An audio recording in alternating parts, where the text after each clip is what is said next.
I'm Claire Goldenberg, architect in charge of Dublin City Council Dangerous Buildings section. In 2023, we started using drone technology to assist us with inspection and assessment of some of our more historic buildings. 3 projects where we used drones recently were Camden Markets, Ivy Markets, and Bohemian House in Phibsborough. Drones allow us to closely monitor high-level suspected building failure or damage, paying particular attention to roofs and parapet structures, which can often be of concern and important for safety, particularly to the general public below.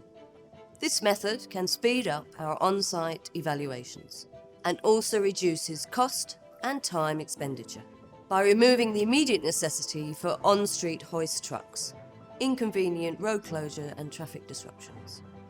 Drone surveys are helpful to us as they can provide clear and accurate images in close-up detail and assist quickly in our assessments to indicate if we need to complete further hands-on checks or take immediate emergency works action in the interest of public safety. In this way, Dublin City Council Dangerous Buildings continue to serve Dublin, utilising modern technology to protect Dublin City buildings and its citizens.